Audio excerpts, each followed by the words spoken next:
Welcome to Turn the Page, the official podcast of the Syosset Public Library.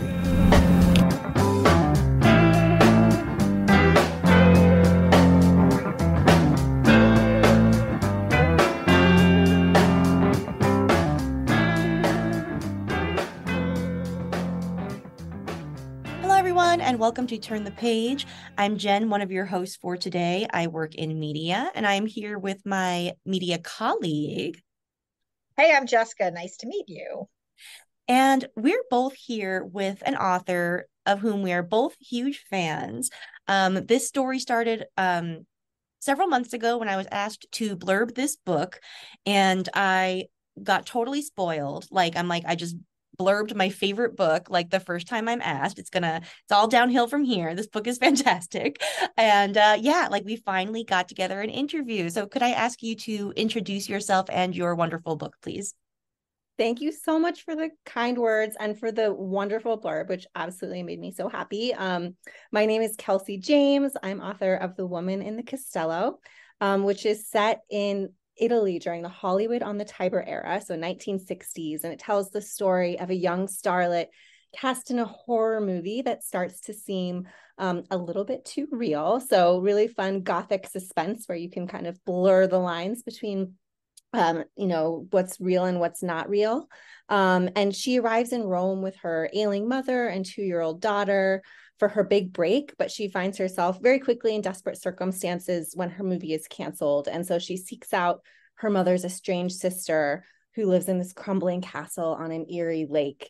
And so that's sort of what sets the book in motion and is her contact with her estranged aunt and what unfolds from there. It is so much fun. And, when this book fell into my hands, it just immediately ticked so many of my boxes because before I came to libraries, I was a medieval historian and I wrote a dissertation on Southern Italy, like on the Norman invasion of Southern Italy. That was great. Jessica and I curate film for the library, so we're constantly wrapped up in film, and we're both huge horror movie fans. And I in particular love giallo film, and that's a lot of that's at work here too. So, oh gosh, yeah, you had us at hello. So if you could just tell us a little bit maybe about your journey to this book. And if you could touch on maybe your travel writing too, because I read that you did do travel writing. And I'm wondering if that's why this book has such a vivid sense of place. It really brings this, the castle and its environs to life. Yeah, thank you so much for that. I was a travel writer and editor for many years toward the beginning of my career. And I think the first spark of inspiration is often the setting for me. And I think making the setting a character in its own right is something that I always tend to do with my writing and definitely wanted to do here. Definitely a lot of times that things are built around that. But there were a few different things that really inspired this book. One of them was I started writing this in the beginning of 2020. And I am a mother of, at that time, a 2-year-old son. Now I have 2 small children and a third one on the way. And things were really, the pandemic started and I was watching my 2-year-old in between Zoom meetings. Things at work were very precarious and not going well. And I was really stressed. I think that economic anxiety, it's really a driving force for the heroine in this book. It's really taking care of her family, really motivates almost everything that she does. And I think that's where a little bit of my personal life probably crept in there. And actually, the very same day I sent the first draft of this novel to my agent, I was laid off from my job. And so I was sort of the very opening pages of this book, the heroine loses her job on a movie, and then this whole plot unveils. And I was like, what did I do? Did I make this happen for myself? It's just one of those truth is stranger than fiction moments. So on a personal level, that definitely inspired it. And then also, I think the time I was writing this book and still on the national stage, it's just this incredibly politically polarized environment. And so when I was, as a historical fiction writer, sort of looking to the past to kind of understand that moment, like what other time periods were like this? And I think 1960s Italy, I mean, what an incredibly fraught environment. After World War II, Italy switched sides during the war. And so you had families and neighbors that were really torn apart by that. They found themselves on opposite sides of it. And I think bringing that, what was happening on the national stage and making it really domestic and personal, really appealed to me. And I think was something that I thought a lot of people could really relate to. So, looking at what happened when that's the heroine's mother, Elena, has to, reunite with her estranged sister many years later, who had this falling out during the war, and examining what that looked like was something that really motivated this book. Yeah, it really captures that time period and that sort of like that paranoia and like bubbling resentment, like provides like some really good like Gothic atmosphere for the story that's like gonna unfold here. I'm really interested in the historical aspects that you mentioned, and maybe like the kinds of research that it inspired. In particular, about Cinecittà, the Rome movie studio, because that was a real studio. And I'm sure that like those studios produce like all sorts of sources and stuff like that, and like the time period in particular. So I'm wondering, like, what was your historical research like? Yeah, great question. I would say one of my favorite primary sources, or one of my favorite sources for the research here, was actually a memoir called My Life with Cleopatra, by one of the producers of that film, about the making of Cleopatra, which was filmed, at that studio as well as on location around Italy in 1963. And it was just full of all of the kind of detail that I needed about making movies, because it was from the producer's perspective. So he was really talking about all the crazy things that went into making that movie happen. And that movie in particular was like a phenomenally expensive production, was beset with an enormous amount of drama, and was also this was really the genesis of paparazzi culture too. The stars of that movie, were embroiled in a very public affair, Elizabeth Taylor and Richard Burton. And so the idea of stars no longer, being entitled to their privacy anymore, I thought was really interesting. And like, especially in a book like mine, where everyone's trying to keep secrets, I thought that was like a really fun tension to play with. But anyway, that book had, especially like the post-war details I was alluding to. Like one example, I remember reading, they were renting a beach to film Cleopatra, and it was still mined from when the Allied troops had landed on that beach. And so they had to like clear the mines to shoot this scene for Cleopatra. And so, I mean, just the scars that were still present in Italy during this time period, and the fact that American tourists are just swooping in and, going to the beach and making movies, and just like that kind of, there's still so much that's being healed, and things are just forging ahead at this rapid pace, I thought was really interesting. But also, you mentioned you were a medieval scholar, which is incredible. One of my majors in college was classical studies. And so I actually spent 6 months in Italy, Greece, and Turkey, traveling. I know, it was incredible. Traveling around, visiting all the museums and archaeological sites. But it was just such a funny contrast. Don't quiz me on any of that. I forget everything. I used to know so much, but it's all gone. But we had to like piece together just like such obscure clues about these ancient civilizations, like from shards of pottery, from like fragments of, texts that had survived. And then in the 1960s, it's like, you can talk to people, you can read books, you can watch movies. It was just like an embarrassment of riches in contrast. Like my father has a colleague who is Italian and was in Rome in the 1960s. And he had an observation that, brawls, like political brawls in the street, were just like commonplace. And that was a detail that actually made it into the book. And that was like someone's first person observation, which you can't really do that with ancient Rome. So that was a big difference. I like so you build mood so well in this story, and it really, I think I had described, like I've described it several times as like reading a Hitchcock movie. Like if you know, like it is very cinematic, and it is a book about a movie, and it but it does feel like it does have that suspense quality. Can you talk a little bit about like how you kept that mood so genuine? Mm. Well, thank you for saying that. I appreciate that. Um, I'm a big Hitchcock. I mean, I love Hitchcock movies, so like that probably was no accident. I don't think it was something I did consciously, but I'm very familiar with Hitchcock's work. And actually, some of my favorite Hitchcock movies, I alluded to this a little bit earlier. I was like putting together a list of some of my favorite classic movies for my publisher for like for a blog post. And I was looking at them and I was like really struck by something that a lot of them have in common is they were set almost entirely in one location. So like Dial M for Murder, Rear Window, both take place in an apartment for almost the entire movie because they Dial M for Murder was adapted from a stage play.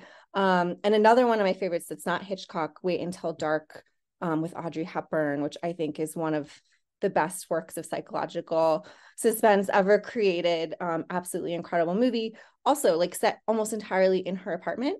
And then The Haunting, it's like another, the 1963 version of The Haunting. It's also set in this like, in this case, fabulous house. But I think all of these, like the setting becomes a character and it becomes a figure in the plot. And so I think having that to kind of ground the story can kind of help it in a way in terms of like maintaining that suspense.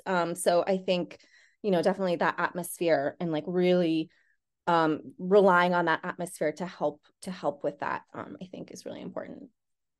For you, do you see like atmosphere and pacing work together? Because I feel like especially for this kind of story, like the tension of like information being revealed and information being obscured, like that kind of dance between becomes like really important, because like as you're answering some mysteries, like more get launched, and it's sort of like the questions kind of keep you moving forward. Like, was pacing also on your mind?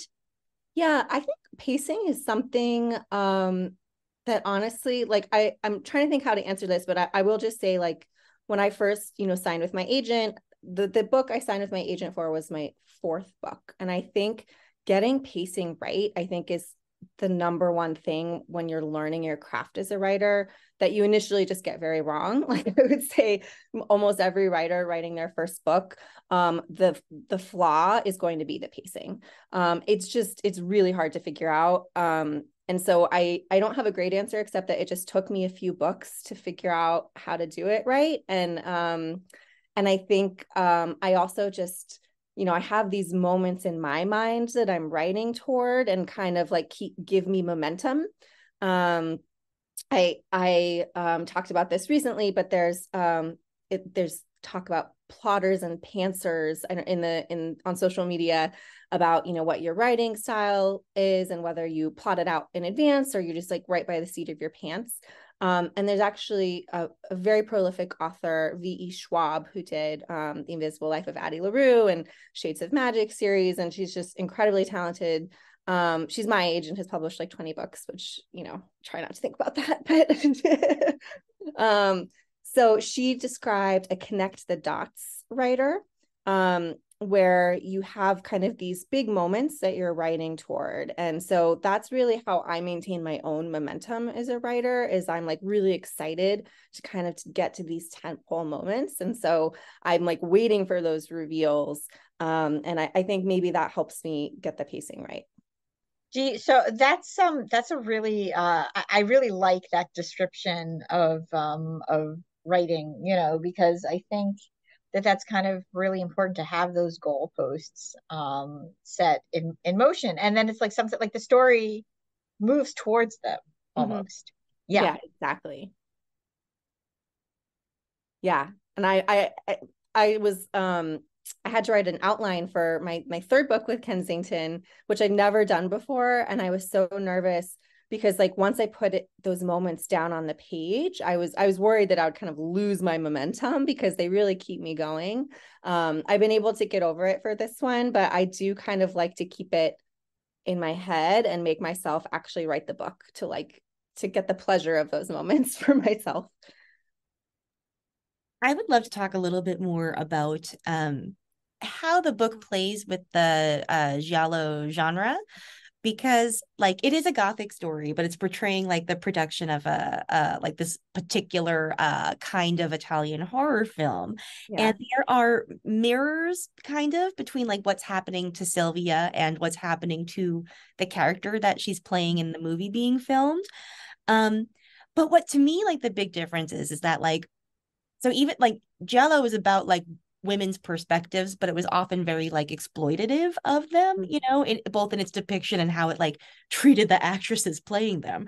But the book isn't, right? Like it doesn't put Sylvia through like the same torments that like the protagonist of a giallo film would be. So I'm like, what kind of wondering like what that means about your approach to genre. Like, do you see it situated firmly in Gothic, or do you kind of see genre as like a banquet that you can like pick and choose from, you know? Like, ooh, that's fun. I like the idea of being able to pick and choose. I will say the particular blend of genres in this book, you know, I think it's part Gothic suspense, part women's fiction, historical fiction. Like it's kind of bringing all of these things together. So I don't think it was really adhering to like the conventions of one specific genre. Like it has to be absolutely this. Like I think what I was hoping to do with this, and I hope this is the case, is like this is absolutely a book that's fit for your book club, but I also think it's a great beach read.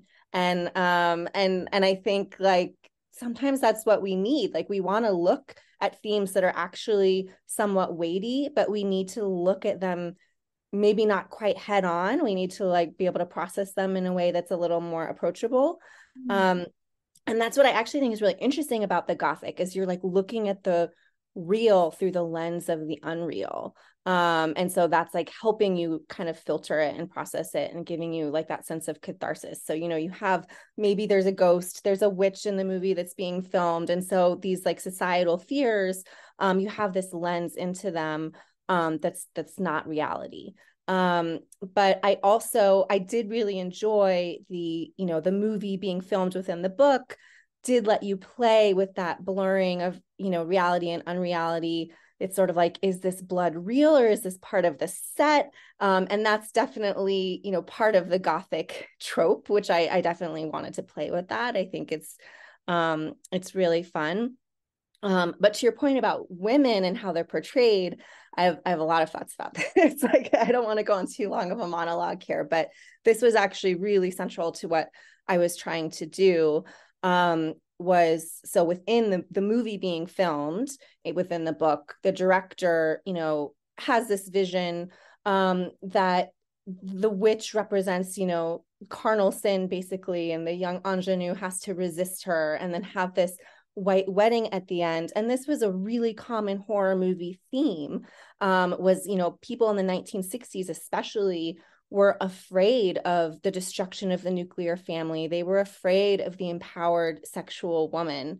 And so it was really important to me to like show that that was the theme the director was trying to do, but have all of the female characters in the book be in contradiction to that. So they're all like really pressing against their patriarchal confines. And, you know, this is a spicy book and that's important. I think that's thematically important. We're seeing that Sylvia is, you know, in power of her sexuality in real life. She's also a young, unwed, single mother who doesn't have, you know, a man supporting her. Her own mother was widowed young and raised her by herself. And then we have Lucrezia, her bombshell co-star, who is just has a very active dating life. She's very ambitious, you know, so these are women that are really in control of themselves and like and defying the patriarchy. And so I think that's really a key tension of the book is what happens to these women.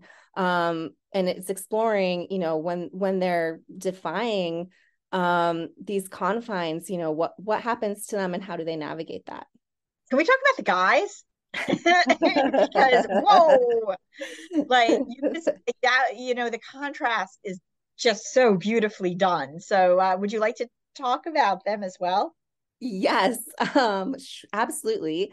So I think, well, the character of Terrence Leopold, he is her lecherous, drunk, very famous, very handsome co-star, inspired by a long tradition of predatory men in Hollywood, unfortunately. But and there were so many real examples to look at when I was researching this. I mean, I don't want to get into too much of it, but like one that comes to mind is like Singing in the Rain with, Debbie Reynolds. She said she was just like bullied by Gene Kelly like the whole time, and he was really, really mean to her. And so I definitely like had that in my mind. And also I think people going into this type of book might think, oh wow, that the hot famous co-star is definitely going to be her love interest. And I wanted to also subvert that expectation by showing he's not a nice guy.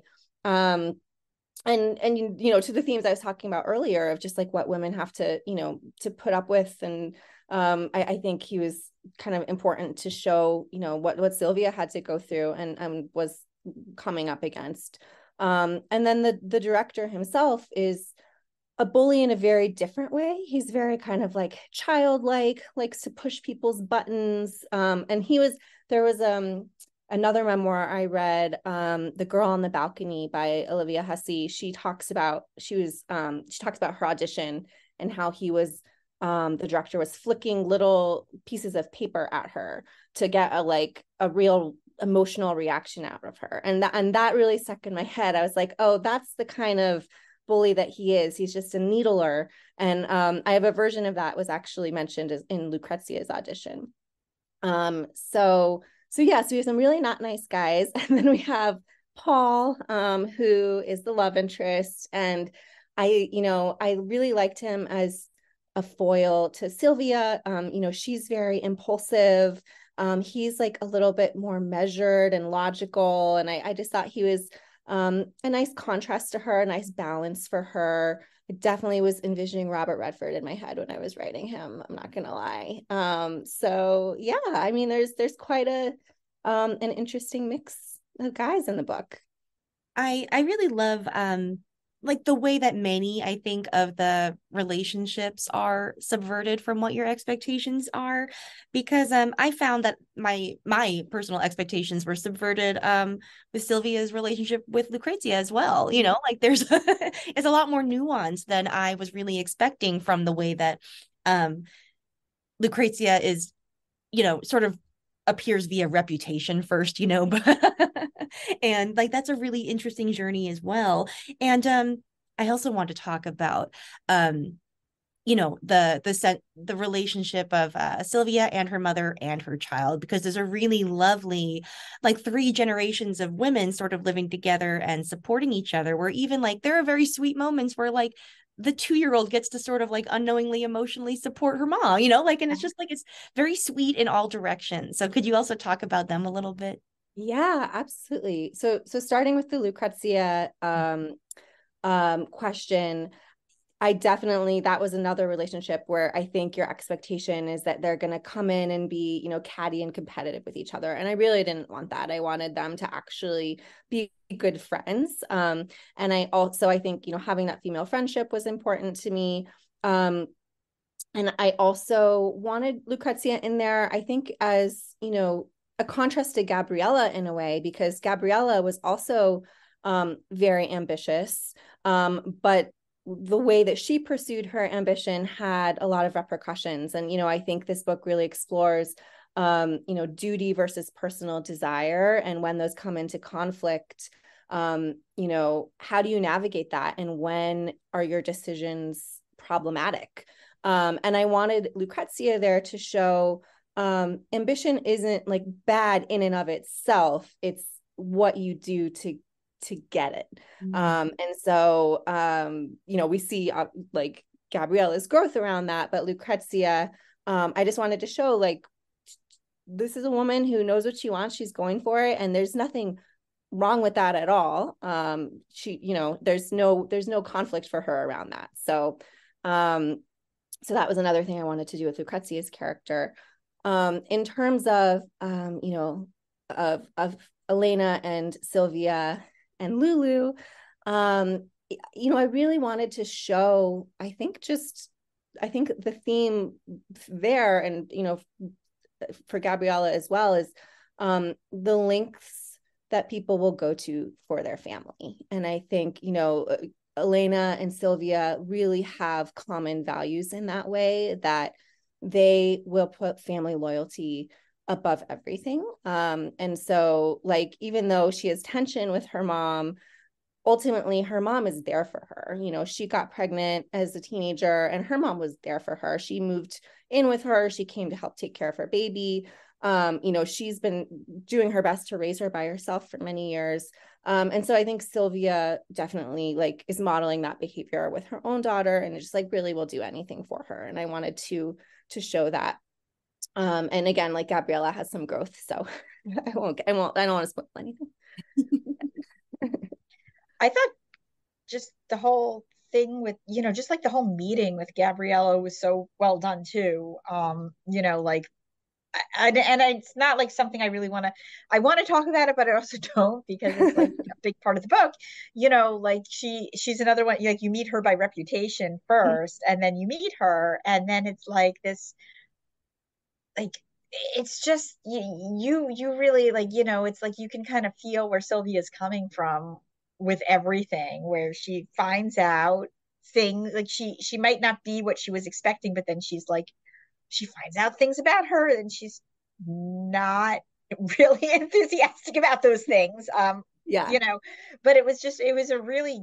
she was a really interesting character that had lore in a very short amount of time, and then you meet her, and then it's just this is where the Hitchcockian thing just kind of comes in. It was just so good.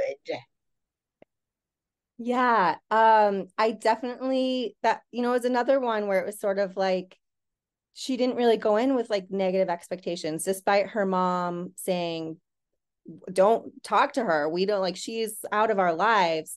I think her curiosity trumped that, and her own tensions with her mother made her really question how, whether this was really founded. And then I think she goes in and she finds out, oh, okay, there were some reasons why they are estranged. But I also, with Gabriella, I wanted, going back to the personal duty, or duty versus desire. I think we see Sylvia become more sympathetic with her over the course of the book, because Sylvia's, initially those are not in conflict for her. It's I'm going to be a star. This is my way to make money and care for my family. So I get to do what I want to do, and it's the right thing to do. But I think as the book progresses, there are times where maybe that's not totally clear that that's still true. And so I think she starts to maybe gain some understanding for Gabriella's choices. Yeah, we just loved this book so much. Thank you for joining us. This has been absolutely delightful. Yes. All right, listeners, please pick up Woman in the Castello. By the time that you hear this, it will be available. So head right over to your favorite bookstore or library, wherever you like to get your books. Thank you again. It is time to close this chapter. It's time to close this chapter of Turn the Page. Join us for the next episode.